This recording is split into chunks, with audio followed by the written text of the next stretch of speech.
जय हिंद दोस्तों, मैं हूं मुनील और एक बार फिर से आप सभी का स्वागत करता हूं आपके अपने YouTube चैनल मुनील सर की क्लासेस में। दोस्तों, कल हम लोगों ने हिंदी ऑब्जेक्टिव का महासंग्राम का पार्ट 1 किया था, जिसमें हम लोगों ने क्वेश्चन नंबर 1 से लेकर के क्वेश्चन नंबर 100 तक कवर किया था। आज हम लोग उसका पार्ट 2 करने वाले हैं, जिसमें हम लोग क्वेश्चन नंबर 101 से लेकर के 200 तक के क्वेश्चन को कवर करेंगे। एक बार मैं फिर से आपको याद दिला देना चाहता हूँ कि ये जो सीरीज चल रहा है हिंदी ऑब्जेक्टिव का महासंग्राम, ये 7 दिनों का सीरीज है, जिसमें हम लोग टोटल 700 क्वेश्चंस को पढ़ने वाले हैं, जो आपके एग्ज़ाम के लिए बहुत ही काफ़ी है। कहने का मतलब है कि इस सीरीज़ को कंप्लीट करने के बाद आप अपने एग्ज़ाम में टोटल ऑब्जेक्टिव क्वेश्चंस को कर पाएंगे। इसके बाद भी आपका महासंग्राम चलता रहेगा। इसके बाद आपका इंग्लिश का महासंग्राम आएगा, मैथ का आएगा, उसके बाद आप लोग जो भी कहेंगे उसका भी मैं महासंग्राम करवा दूँगा। तो चलिए आइए आज का सेशन स्टार्ट करते हैं। वीडियो के अंत तक बने रहेंगे, क्योंकि आने वाले 20 मिनट के अंदर हम लोग टोटल 100 क्वेश्चन को कवर करने वाले हैं। तो चलिए आइए स्टार्ट करते हैं।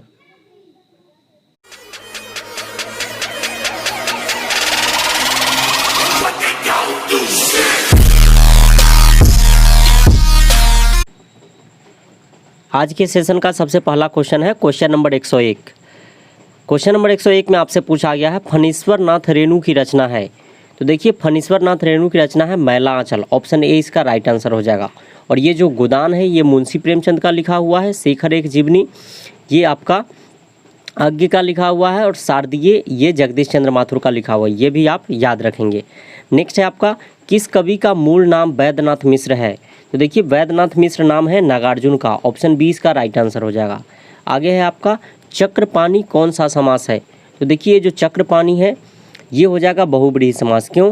तो देखिए, चक्रपाणी का अर्थ होता है विष्णु, और विष्णु में चक्रपाणी का कोई भी पद नहीं आ रहा, यानी कि चक्रपाणी का कोई भी पद प्रधान नहीं हुआ। और जिस समास का कोई भी पद प्रधान नहीं होता है वो बहुब्रीहि समास होता है। तो ऑप्शन ए इसका राइट आंसर हो जाएगा। नेक्स्ट है आपका क्वेश्चन नंबर 104, तिरिच के रचनाकार कौन है। तो तिरिच लिखा हुआ है उदय प्रकाश का। ऑप्शन डी इसका राइट आंसर हो जाएगा। नेक्स्ट है आपका, कौन सी कहानी चंद्रधर शर्मा गुलेरी की नहीं है। तो तिरिच जो है ये चंद्रधर शर्मा गुलेरी का नहीं लिखा हुआ है। ऑप्शन सी इसका राइट आंसर हो जाएगा। और बाकी जो है उसने कहा था सुखमय जीवन, बुद्धू का कांटा, ये सब उन्हीं का लिखा हुआ है। नेक्स्ट है, चतुर्भुज कौन सा समास है। तो देखिए, चतुर्भुज जो है ये 2 समास के अंतर्गत आता है। एक तो हो जाएगा आपका द्विगु समास, लेकिन द्विगु तो यहाँ पर ऑप्शन में है नहीं, इसलिए यहाँ पर राइट आंसर हो जाएगा बहुब्रीहि। अब समझते हैं कि द्विगु कैसे होगा और बहुब्रीहि कैसे होगा। तो देखिए, चतुर्भुज में चतुर सबसे पहले लगा हुआ है। चतुर का अर्थ होता है 4। जिस समास का प्रथम पद संख्या सूचक हो उसको द्विगु समास कहते हैं। तो इस हिसाब से ये द्विगु समास होगा, लेकिन द्विगु समास ऑप्शन में नहीं है, तो ये बहुब्रीहि समास होगा, क्योंकि चतुर्भुज का अर्थ विष्णु भी होता है। नेक्स्ट है आपका क्वेश्चन नंबर 107, पुत्र वियोग में माँ ने किसके भय से अपने लाल को गोद से नहीं उतारा। तो इसका राइट आंसर हो जाएगा ठंड के भय से। ऑप्शन सी इसका राइट आंसर हो गया। अपना प्रियतम किसे माना है। तो मीरा जो है वो कृष्ण की भक्ति करती थी, इसलिए इसका राइट आंसर हो जाएगा ऑप्शन बी, मीरा ने अपना प्रियतम कृष्ण को माना है। आगे है आपका 109 में, मलिक मोहम्मद जायसी कैसे कवि थे। तो मलिक मोहम्मद जायसी जो थे वो प्रेम मार्गी कवि थे। ऑप्शन ए इसका राइट आंसर हो जाएगा। नेक्स्ट है आपका, आस्तिक का विपरीतार्थक शब्द है। तो देखिए, आस्तिक का विपरीतार्थक होता है नास्तिक। आस्तिक का अर्थ होता है जो वेद और ईश्वर में विश्वास रखता हो, और नास्तिक का अर्थ होता है जो वेद और ईश्वर में विश्वास नहीं रखता हो। नेक्स्ट है आपका, अधिनायक शीर्षक कविता के कवि हैं। तो अधिनायक जो है वो लिखा गया है रघुवीर सहाय के द्वारा। ऑप्शन ए इसका राइट आंसर हो जाएगा। नेक्स्ट है, ओ सदा नीरा के लेखक है। ओ सदा नीरा पाठ जो है ये लिखा गया है जगदीश चंद्र माथुर के द्वारा। तो इसका राइट आंसर हो जाएगा ऑप्शन बी, जगदीश चंद्र माथुर। आगे है आपका, हाथ पैर कौन सा समास है। तो ये क्वेश्चन आपका रिपीट हो रहा है, पार्ट 1 में भी आपका था ये। तो ये इसका राइट आंसर हो जाएगा द्वंद्व, क्योंकि जितना इंपॉर्टेंस हाथ का है उतना इंपॉर्टेंस पैर का है। दोनों पद प्रधान है तो द्वंद्व समास होगा। ऑप्शन बी इसका राइट आंसर हो जाएगा। नेक्स्ट है आपका 114 में, नाक कटने मुहावरे का अर्थ क्या होता है। तो नाक कटना का अर्थ होता है अपमानित होना। ऑप्शन ए इसका राइट आंसर हो जाएगा। आगे है, भूषण की कविता है। तो भूषण के द्वारा लिखा गया है आपके पाठ्य पुस्तक में कौन सी कविता। तो कवित्त हो जाएगा, ऑप्शन ए। आगे है, जो बहुत बोलता है उसे एक शब्द में कहा जाता है। तो देखिए, जो बहुत बोलता है उसे कहते हैं बाचाल या बातूनी। ऑप्शन ए इसका राइट आंसर हो जाएगा। आगे है 117 में, सदाचार का संधि विच्छेद है। तो देखिए, सदाचार का संधि विच्छेद होता है सत्य जोड़ आचार। ऑप्शन बी इसका राइट आंसर हो जाएगा। क्वेश्चन नंबर 118 देखेंगे, कमल नयन कौन सा समास है। देखिए कमल नयन का अर्थ होता है कमल के समान नयन, यानी कि इसमें विशेषण और विशेष दोनों है। जिस समास में विशेषण और विशेष दोनों हो उसे कर्मधारय समास कहा जाता है। ऑप्शन ए इसका राइट आंसर हो जाएगा। आगे है नीलांबर कौन सा समास है, तो नीलांबर भी आपका कर्मधारय समास है। ऑप्शन ए इसका राइट आंसर हो जाएगा। उसके बाद है आपका बातचीत निबंध के निबंधकार कौन है, तो बातचीत लिखा गया है बालकृष्ण भट्ट के द्वारा। ऑप्शन सी इसका राइट आंसर हो जाएगा। नेक्स्ट है आपका जहाँ पहुँचना कठिन है उस वो क्या कहलाता है, तो जहाँ पहुँचना कठिन हो उसको कहते हैं दुर्गम। ऑप्शन ए इसका सही जवाब हो जाएगा। आगे आपका रघुवीर सहाय ने किस विषय से एमए किया था, तो देखिए रघुवीर सहाय जो है वो हिंदी भाषा के कवि हैं, लेकिन इन्होंने अंग्रेजी भाषा में एमए किया था। तो ऑप्शन बी इसका सही जवाब हो जाएगा, अंग्रेजी। नेक्स्ट है आपका तपोबल का संधि विच्छेद है। देखिए तपोबल का संधि विच्छेद होता है तपह जुड़ बल। ऑप्शन ए इसका राइट आंसर हो जाएगा। नेक्स्ट सब्ज बाग दिखाना मुहावरे का अर्थ है। देखिए सब्ज बाग दिखाने का अर्थ होता है झूठ बोलकर ठगना। ऑप्शन ए इसका राइट आंसर हो जाएगा। नेक्स्ट है आपका सुभद्रा कुमारी चौहान की कविता है पुत्र वियोग। ऑप्शन ए इसका सही जवाब हो जाएगा। आगे है आपका क्वेश्चन नंबर 126 में आपसे पूछा गया है राजेंद्र का संधि विच्छेद क्या होगा, तो देखिए राजेंद्र का संधि विच्छेद होता है राज प्लस इंद्र। ऑप्शन ए इसका सही जवाब हो जाएगा। नेक्स्ट है आपका कमल का पर्यायवाची क्या होगा, तो कमल का पर्यायवाची होता है सरोज। ऑप्शन ए इसका राइट आंसर हो जाएगा। नेक्स्ट है आपका क्वेश्चन नंबर 128 में सिपाही की मां निम्नांकित में से कौन है, यानी सिपाही की मां जो है उसका नाम क्या था। ऑप्शन बी इसका राइट आंसर हो जाएगा बिश्नी। नेक्स्ट भगत सिंह के पिता और चाचा किसके सहयोगी थे, तो भगत सिंह के चाचा और पिता जो थे वो लाला लाजपत राय के सहयोगी थे। ऑप्शन सी इसका सही जवाब हो जाएगा। नेक्स्ट गाल बजाना मुहावरे का अर्थ है, तो देखिए गाल बजाने का अर्थ होता है डींग हाँकना, यानी बड़ी बड़ी छोड़ना। ऑप्शन ए इसका सही जवाब हो जाएगा। नेक्स्ट है आपका 134 में कायर का विलोम है, तो कायर का विलोम होता है बहादुर। ऑप्शन ए इसका सही जवाब हो जाएगा। आगे आपका बरप्पन में कौन सा प्रत्यय है, तो देखिए प्रत्यय का अर्थ होता है वह शब्दांश जो किसी शब्द के अंत में लगा हो, तो बरप्पन के अंत में लगा हुआ है अपन। ऑप्शन डी इसका सही जवाब हो जाएगा। आगे है तुलसीदास कैसे कवि माने जाते हैं, तो तुलसीदास को समन्वयवादी कवि माना जाता है। ऑप्शन डी इसका राइट आंसर हो जाएगा। 137 में है छात्रों के रहने का स्थान क्या कहलाता है, तो देखिए जहाँ छात्र रहते हैं उसे कहा जाता है छात्रावास यानी कि हॉस्टल। ऑप्शन ए इसका राइट आंसर हो जाएगा। 138 है सज्जन का संधि विच्छेद करें, तो सज्जन का संधि विच्छेद होता है सत जोड़ जन। ऑप्शन डी इसका राइट आंसर हो जाएगा। 139 में है चिरीमार कौन सा समास है, तो चिरीमार है आपका तत्पुरुष समास। ऑप्शन सी इसका सही जवाब हो जाएगा। नेक्स्ट है आपका निम्नांकित में से कौन से कवि निरक्षर थे, तो देखिए निरक्षर कवि कहा जाता है कबीर दास को। ऑप्शन ए इसका सही जवाब हो जाएगा। नेक्स्ट है आपका उपवन में कौन सा उपसर्ग है, तो उपसर्ग का मतलब होता है वह शब्दांश जो किसी शब्द के शुरू में लगा हो, तो उपवन के शुरू में लगा हुआ है उप। ऑप्शन बी इसका सही जवाब हो जाएगा। नेक्स्ट है वह स्थान जहाँ सेना रहती है क्या कहलाता है, तो जहाँ सेना रहती है उस स्थान को कहते हैं छावनी। ऑप्शन बी इसका राइट आंसर हो जाएगा। आगे है आपका ओ सदा नीरा शीर्षक संबंध किस विधा से है, तो ओ सदा नीरा जो है ये लिखा गया है किसके द्वारा, तो जगदीश चंद्र माथुर के द्वारा। और ओ सदा नीरा जो है निबंध है जो कि गंडक नदी को निमित्त बना करके लिखा गया है। ऑप्शन सी इसका राइट आंसर हो जाएगा। आगे आपका भड़पेट में कौन सा उपसर्ग है, तो देखिए भड़पेट में जो सबसे पहला शब्द है आपका वो है भड़, तो भड़ इसका राइट आंसर हो जाएगा। ऑप्शन क्वेश्चन नंबर 145 देखेंगे। 145 में आपसे पूछा गया पुरातन में कौन सा उपसर्ग है, तो देखिए पुरातन में शुरू में आपका आ रहा है पूरा, तो इसका राइट आंसर हो जाएगा पूरा, जो कि दिया हुआ है ऑप्शन डी में। केवल इसको थोड़ा सा सुधार लेंगे, इस तरह से लिख लेंगे इसको हरस्वकार। नेक्स्ट है आपका 146 में चचेरा में कौन सा प्रत्यय है, तो चचेरा में आपका आता है प्रत्यय ऑप्शन सी एरा हो जाएगा। नेक्स्ट है आपका 147 में टिकाऊ में कौन सा प्रत्यय है, तो टिकाऊ में आउ प्रत्यय है। ऑप्शन ए इसका राइट आंसर हो जाएगा। नेक्स्ट है आरंभ का विलोम क्या होता है, तो आरंभ यानी कि शुरू का जो विलोम है वो हो जाएगा अंत। Option A. नेक्स्ट है आपका अधम का विलोम क्या है, तो अधम का अर्थ होता है गिरा हुआ यानी सबसे घटिया, तो इसका विलोम हो जाएगा उत्तम। ऑप्शन सी यानी कि सबसे बढ़िया। नेक्स्ट है आपका 150 में आई का विपरीत अर्थक क्या होगा, तो देखिए यहाँ पर आई नहीं होना चाहिए, आर्द्र होना चाहिए। आर्द्र का विलोम होता है शुष्क। ऑप्शन ए इसका राइट आंसर हो जाएगा। नेक्स्ट है आपका 151 में जानने की इच्छा रखने वालों को क्या कहते हैं, तो देखिए जो जानने की इच्छा रखता है उसको कहते हैं जिज्ञासु। तो ऑप्शन बी इसका राइट आंसर हो जाएगा। नेक्स्ट है आपका जो मापने में समर्थ हो, तो देखिए जो मापने में समर्थ है उसको कहते हैं मापदंड, ऑप्शन सी इसका राइट आंसर हो जाएगा। नेक्स्ट है आपका अंटी मारना मुहावरे का अर्थ क्या होता है, तो देखिए अंटी मारना का अर्थ होता है चाल चलना, ऑप्शन बी इसका राइट आंसर हो जाएगा। नेक्स्ट है आपका ईंट से ईंट बजाना मुहावरे का अर्थ क्या है, तो देखिए ईंट से ईंट बजाने का अर्थ होता है युद्ध लड़ना और विनाश कर देना, यानी कि युद्धात्मक विनाश, तो ऑप्शन बी इसका राइट आंसर हो जाएगा विनाश करना। नेक्स्ट है आपका गाल बजाना मुहावरे का अर्थ है, तो देखिए गाल बजाने का अर्थ होता है लंबी लंबी छोड़ना, यानी कि डिंग हाँकना, ऑप्शन ए इसका सही जवाब हो जाएगा। आगे है आपका खिल्ली उड़ाना मुहावरे का अर्थ है, तो देखिए खिल्ली उड़ाने का मतलब होता है मजाक उड़ाने, यानी कि व्यंग करना, ऑप्शन ए इसका राइट आंसर हो जाएगा। आगे है आपका गगनचुंबी कौन सा समास है, तो देखिए गगनचुंबी जो है ये हो जाएगा आपका तत्पुरुष समास, ऑप्शन ए इसका राइट आंसर हो जाएगा। नेक्स्ट है आपका यथाशक्ति कौन सा समास है, तो देखिए यथाशक्ति जो है आपका अव्यय भाव समास है।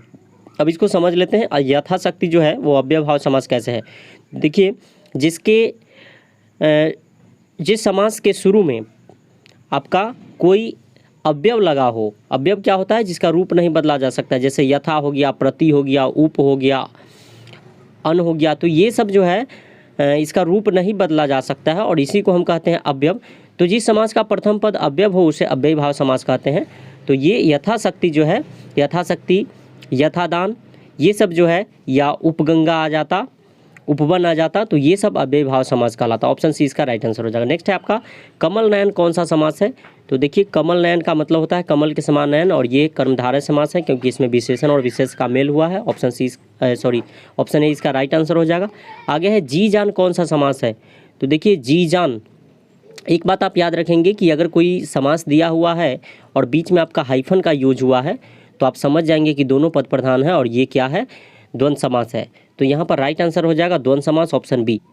क्वेश्चन नंबर 160 देखेंगे। 160 में आपसे पूछा गया है जी जान कौन सा समास है, तो देखिए जी जान जो है वो है द्वंद्व समास, ऑप्शन बी इसका राइट आंसर हो जाएगा। एक चीज़ आप याद रखेंगे कि जिस समास के बीच में आपका हाइफन का प्रयोग हुआ हो वो द्वंद्व समास होता है। नेक्स्ट है आपका पंचपत्र कौन सा समास है, तो देखिए पंच जो है, पंच का अर्थ होता है पाँच, जिस समास के शुरू में संख्या सूचक शब्द लग जाए उसे द्विगु समास कहते हैं, तो इसका राइट आंसर हो जाएगा ऑप्शन ए द्विगु समास। नेक्स्ट है आपका 162 में चंद्रमौली कौन सा समास है, तो देखिए जिसके मौली पर चंद्र हो, यानी कि सिर पर चंद्र हो, उसको चंद्रमौली कहते हैं, यानी इसका अर्थ जो है वो शिव होगा, यानी इसका राइट आंसर हो जाएगा ऑप्शन सी बहुव्रीहि समास।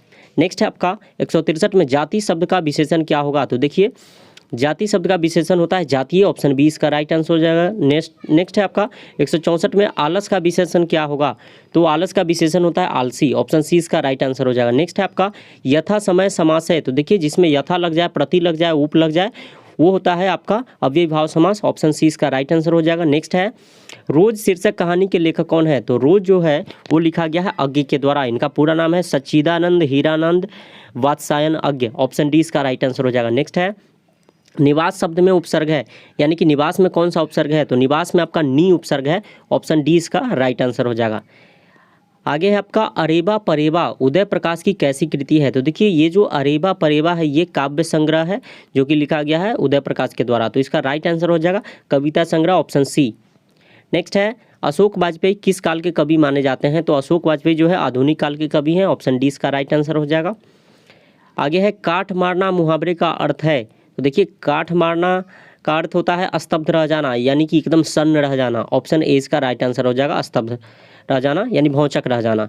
आगे है उषा शीर्षक कविता के कवि हैं, यहाँ पर देखिए उषा होना चाहिए, तो उषा जो है ये लिखा गया है शमशेर बहादुर सिंह के द्वारा, ऑप्शन डी इसका राइट आंसर हो जाएगा। आगे है भगवान श्री कृष्ण किस कवि के पूज्य थे, यानी कौन से कवि हैं जो भगवान कृष्ण को पूजते थे, उन पर लिखते थे, तो ऐसे हैं सूरदास, ऑप्शन डी इसका राइट आंसर हो जाएगा।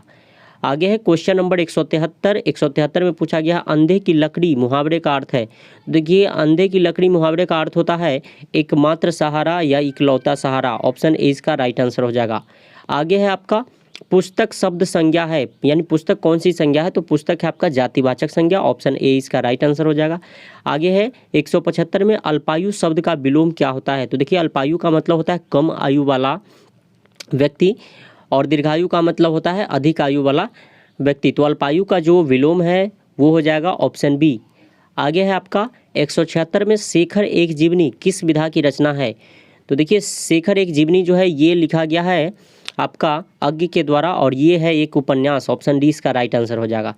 नेक्स्ट है ईद का चांद होना मुहावरे का अर्थ क्या होता है? तो देखिए ईद का चांद होना का अर्थ होता है बहुत दिनों पर दिखाई देना। ऑप्शन सी इसका राइट आंसर हो जाएगा।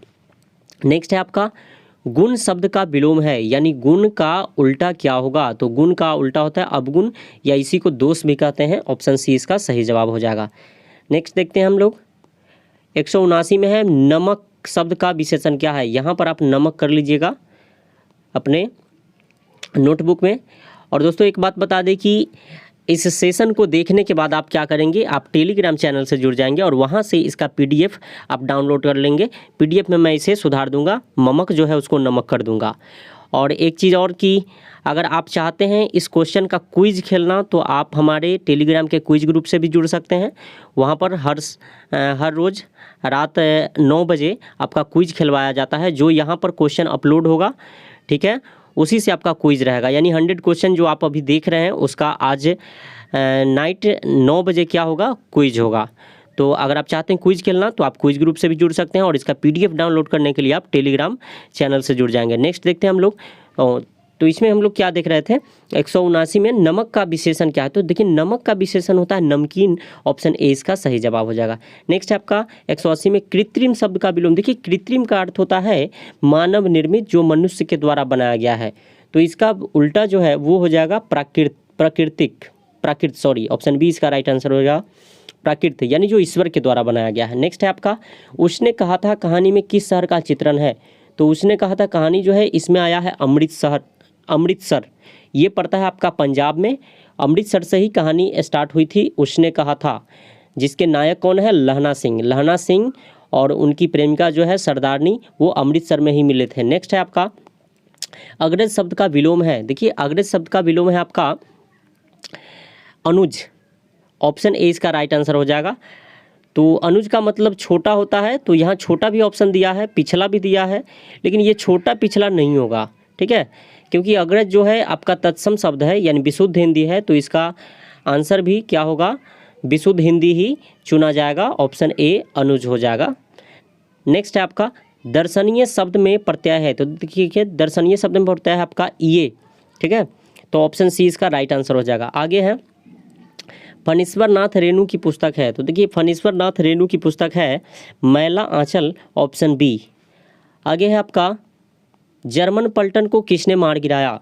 तो देखिए जर्मन पलटन को मार गिराया था लहना सिंह। उसने कहा था कहानी में हम लोग इसको पढ़ चुके हैं। ऑप्शन बी इसका राइट आंसर हो जाएगा। दोस्तों एक बात और बता दें आपको कि अगर आप चाहते हैं कि टेक्स्ट बुक के लेसन बाय लेसन ऑब्जेक्टिव को देखें तो उसका प्ले लिस्ट बना हुआ है चैनल पर, आप उसे भी देख सकते हैं। चलिए आगे देखते हैं हम लोग 186 में जयशंकर प्रसाद किस वाद के कवि थे? तो जयशंकर प्रसाद जो हैं वो छायावाद के कवि माने जाते हैं। ऑप्शन सी इसका राइट आंसर हो जाएगा। आगे है 187 में चक्रपाणी कौन सा समास है? तो देखिए ये क्वेश्चन जो है रिपीट हो रहा है आपका। चक्रपाणी का अर्थ होता है विष्णु, यानी कि ये बहुब्रीहि समास है।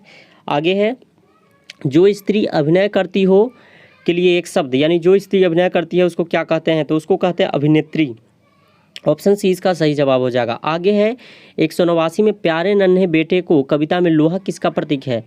तो देखिए ये लोहा जो है प्रतीक है किसका? कर्म का। ऑप्शन बी इसका राइट आंसर हो जाएगा। नेक्स्ट है आपका काठ का सपना किसके द्वारा लिखा गया है?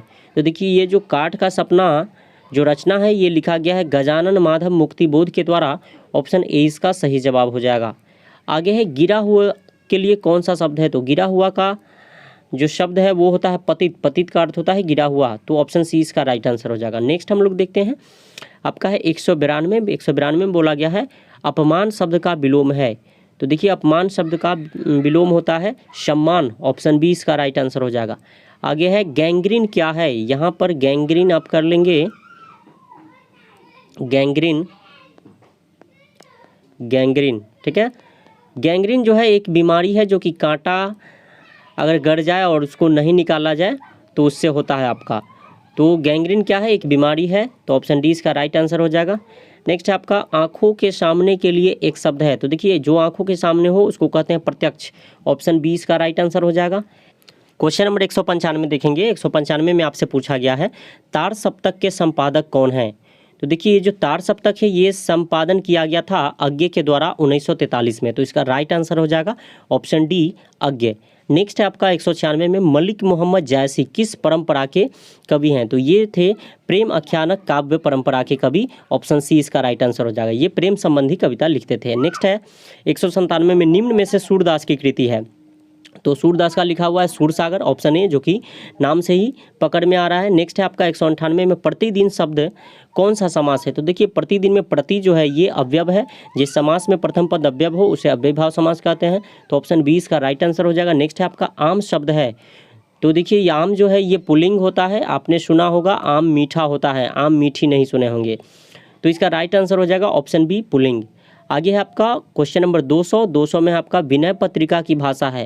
तो देखिए ये जो विनय पत्रिका है ये लिखा गया था तुलसीदास के द्वारा और ये लिखी गई थी अवधी भाषा में। ऑप्शन सी इसका राइट आंसर हो जाएगा। तो दोस्तों आज के लिए बस इतना ही था। इससे आगे का जो क्वेश्चन है 201 से वो हम देखेंगे इसके नेक्स्ट पार्ट, यानी कि ऑब्जेक्टिव क्वेश्चंस का महासंग्राम पार्ट 3 जो होगा उसमें हम लोग देखेंगे। और वीडियो अच्छा लगा है तो प्लीज़ वीडियो को लाइक कर दीजिए और कमेंट करके ज़रूर बताएं कि वीडियो आज का कैसा रहा। और अपने दोस्तों में इसको ज़रूर शेयर करें ताकि उनका भी फ़ायदा हो सके और मुझे भी सपोर्ट मिलता रहे। एक बार मैं और बता दूं कि इसका PDF आप हमारे टेलीग्राम चैनल से डाउनलोड कर सकते हैं। अगर आप चाहते हैं इस क्वेश्चन का क्विज खेलना जो आज मैंने करवाया है तो आप क्विज ग्रुप में जुड़ सकते हैं। उसका लिंक डिस्क्रिप्शन बॉक्स में दिया हुआ है।